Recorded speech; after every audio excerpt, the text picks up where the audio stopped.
everybody. Briar Harvey here. Welcome to another episode of Systems Are Messy.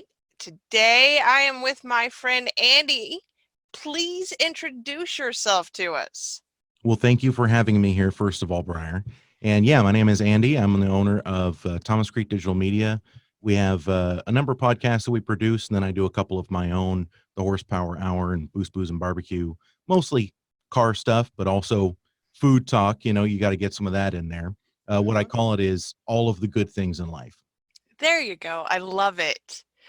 So tell us how you keep track of everything that you have to do. So, you know, when I was working in tech, I have an engineering background, which is probably ironic for somebody doing what you and I do now. But, you know, I used a lot of things like SharePoint and OneNote. And I have to tell you, I mean, OneNote is something that I really, I do admire, and I really liked it in that group setting.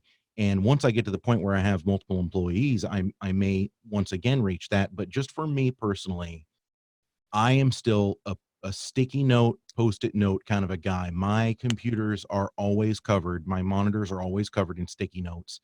And, you know, that is just what has always worked best for me because it's something physical and tangible that I get to pull off and crumple up, or I scratch it off and write a new note down on it. You know, if there's room left on it, I don't like wasting my post-it notes for whatever reason. I have index cards. I tear them in half when I have completed the card. It is very fulfilling. Yes, I I have understand. my full ones here. You can kind of see that. Mm-hmm. I don't want to use a whole full one, and so I split them in half. Yeah, I'm serious. I'm big into it. I mean, they go up on my monitor, and my daily tasks. You know, I write them down. I stick them on my monitor.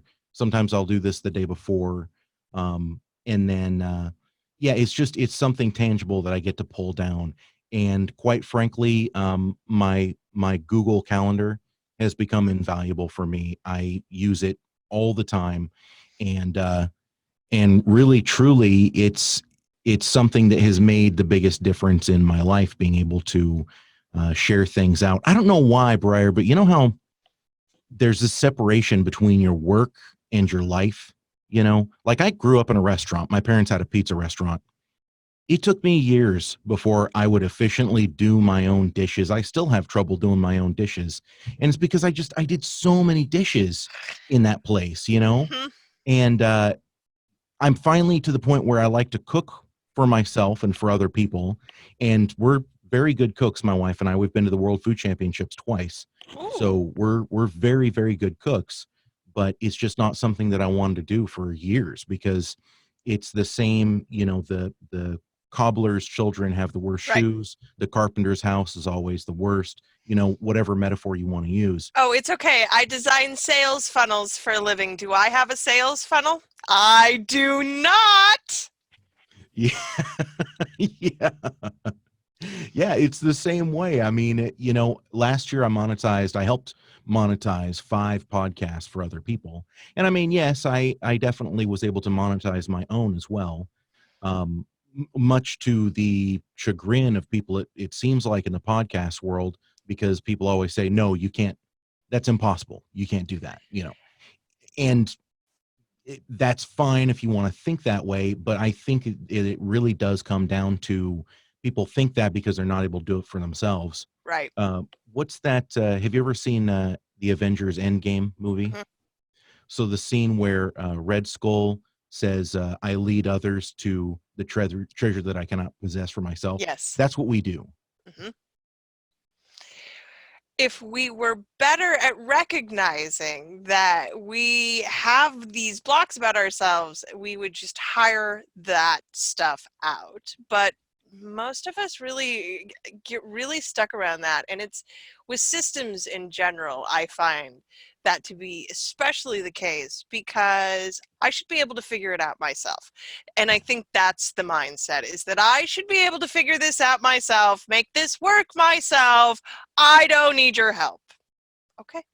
And coming back around to your organizational procedures, that is so important for people to find for themselves. You know, Mm-hmm. it took me a long time to figure out what works best for me. And Right. eventually I had to take whatever I was doing from my job and just say, listen, it's okay. We can apply it here personally, you know. Hmm.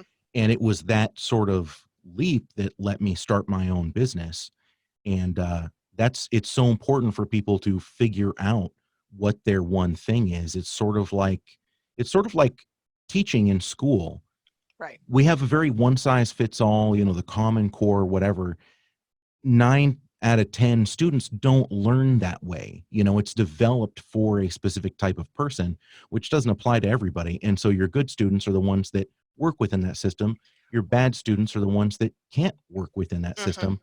And, you know, learning early on that you have to teach yourself those systems that work for you. It's not something that is common discussion, but it really is something that you have to apply multiple times throughout your life. And you have to do it through the actual process of doing the thing too. So how, which brings us to how often do things slip through the cracks for you? Yeah, they definitely they definitely do. Just to be totally honest with you, a lot of times what'll happen is, especially right now, this is something that's really come to a head for me. When something gets canceled, Hmm. I forget to take it off my calendar, quite frankly. And then things look like they're conflicting and then they're not conflicting, or I show up for a meeting on Zoom and the meeting's not happening. You know, it's stuff like that that slips through the cracks quite often. And you know, I'm a very big picture person. I have big dreams, big ideas. Getting it down to the granular steps is something that is difficult for me, that and I think it's difficult for a lot of people, Hmm. but, you know, again, going back to the systems or the way people learn about systems, there are people that are like me. There are people that are on the opposite side. My wife is very much on the opposite side. She's a physician here in Oregon, and she's extraordinarily detail oriented. Like, if she wasn't a doctor, you know, making our primary income, uh, we would be a dynamic duo doing this thing, because she would be able to keep me on the rails, and then I would have that big picture stuff going on at all times. So how do you review or process then? Mostly I seek outside help. I honestly, my internal reviews of how things are going for me, they're not something that I can easily do for myself. And so I have lots of friends in different business spaces, and I always try to get second, third, fourth opinions. I honestly think it drives my wife crazy, because she's like, "Why didn't you just listen to me in the first place?" I wish I could. It just it's something up here tells me I have to get, you know, 3 or 4 people saying the same thing, and more often than not, it's what she told me in the first place. But, you know, that's just it's She's a doctor. working. She should be used to second opinions. Yes, it doesn't mean she's gonna be happy about you going out in No, the that's bedroom, true. but yeah, you know what she always tells me is people need to take control of their own healthcare. They don't really realize, you know, you don't have to be stuck with the same doc. If you don't like your doctor, don't go back to him, find a different one. It's gotten exponentially more difficult in the last 8 years, obviously, 10 years, whatever it's been. Hmm. But you still can. I had a doctor that my insurance set me up with in my medical home, which I okay, I'm not gonna get started on that whole thing, but you know, I got that, and frankly, he was awful, just awful. I mean, I started becoming, I felt like an ATM, you Hmm. know, just the ridiculous tests over nothing, and then they'd come back and things are in the normal range, and he'd try to tell me, "Oh, they're elevated. Now we got to put you on this prescription." And finally, I just called my insurance company and said, I can't do that. You have to change my medical home. I'm not going to continue seeing this person." And lo and behold, it took me talking to a few people within my insurance company, but yes, it is something that you can change. You don't have to just stick with what they have. Hmm. And, you know, the reason why I use that as an example is because people think that they're just they're just stuck. They just get a doctor, and Right. that's it. That's their doctor for life. Just like we always think, well, we're stuck with these internal systems. I can't change who I am, so I'm just going to have to live with it. That's not That's that's not not true. You can No. change yourself, you can change how you do things. That internal review is something that I'm still trying to change within myself. But trying to work around it has just been knowing what I want to have a closer look at, and then asking people that I trust to come in and give their opinion to that. So that's the part you wish you did better. Mhm. What do you do well when it comes to planning? I can get pretty, again, the big picture stuff is really good for me. When I take on a podcast client, if they have a basic idea, they might even have a name and a logo and things like that. I will work with them to refine those things. The intro and outro music that every podcast, in my opinion, should have. I work with them to sort those out. I get an idea of what kind of music they want, and then I work with them on, this has a good sound. It's a little bit energizing when you're introducing the show. This is not quite so energizing, but it's a little bit motivational. That's good for the end of the show. The name of the show, things like that. And so I am very good at sitting down and, speaking of not being able to go granular with myself, I will get granular to a certain degree with the people who I sit down with. I don't really look at that as granular, though. I mean, for me, that is the bigger picture stuff, because that's the name you're going to stick with. That's the logo you're going to stick with. That's the music you're going to stick with, at least for a season. Hmm. So those are the kind of things that I do find I'm very good at, and my clients find I'm very good at. So is there anything special you're working on right now? There is actually, my own show, the Horsepower Hour, is something that is going to be really big, really special. I've already had a couple of celebrity guests on. We have, as of this recording, we have yet to release the episode, because the episode releases were supposed to happen in a physical space, a particular car show, Uh, which as of right now has been canceled. So we are kind of trying to figure out how we're changing those things. So that's something special that I'm working on personally. And then within my company, I have recently onboarded two combat veterans who have their own shows.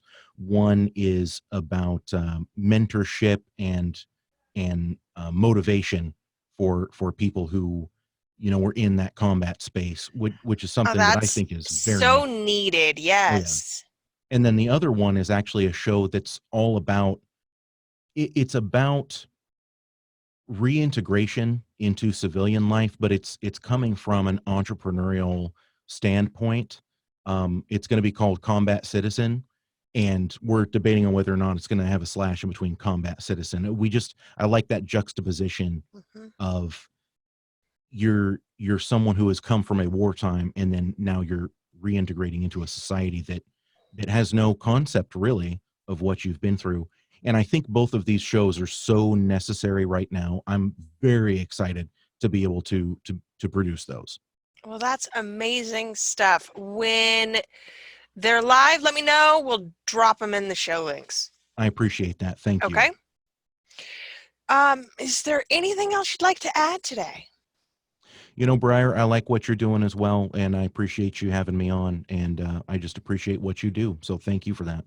Thank you. This has been so fun, Andy. Y'all, go ahead and subscribe, like, do the things you're supposed to do, and we will see you all next time. Thanks. Bye.